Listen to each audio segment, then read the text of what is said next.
Brexit own goal, trade deal could backfire on Boris and give Sturgeon deadly new weapon. Boris Johnson has been warned the post-Brexit trade deal with Australia could spectacularly backfire on him, as areas that have historically not voted SNP could be most affected by it, providing Nicola Sturgeon with a chance to claw back some support. The UK's negotiating team, led by International Trade Secretary Liz Truss, are aiming to have a post-Brexit trade deal signed with Australia before the G7 summit in Cornwall on June 11. But the proposals for a zero-tariff and zero-quota trade deal has sparked a furious backlash from farmers, who have warned they face being undercut by a wave of meat imports from Australia that could flood the market under a free trade agreement.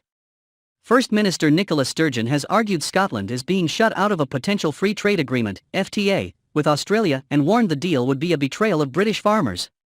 The Department of International Trade has denied this claim, insisting engagement is taking place with all parts of the UK at all levels. A spokeswoman added, "Trade ministers have been discussing this with Scottish ministers throughout the process, most recently this week, and will continue to do so as we move forward in the negotiations. Any deal we sign will include protections for the agriculture industry, and will not undercut UK farmers or compromise our high standards." But a spokesman for Ms. Sturgeon raged, simply telling the Scottish government and other devolved administrations what UK ministers have already decided unilaterally doesn't qualify as engagement in any meaningful sense.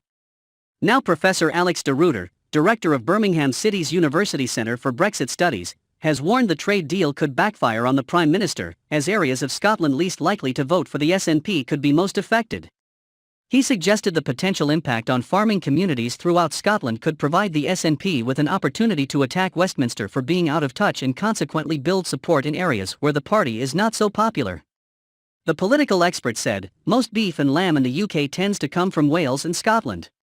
Who in the UK is going to be most affected in terms of the farming community? It's going to be those in the Highlands and Perthshire and these sorts of areas. Those communities were the ones least likely to vote for the SNP." Professor de Ruyter also warned the UK is in danger of a race to the bottom with the post-Brexit trade deal with Australia, which could increase tensions between the devolved administrations. He said, "I think we are in a danger of a race to the bottom.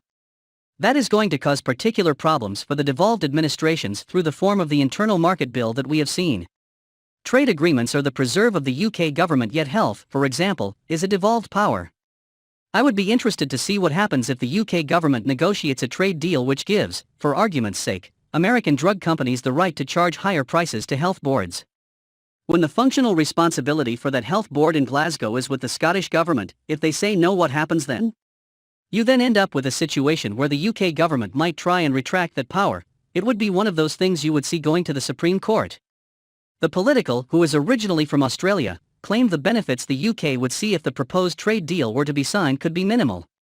He added, "If you talk about things like manufacturing, the tariff regime in Australia on manufacturers are trivial to non-existent.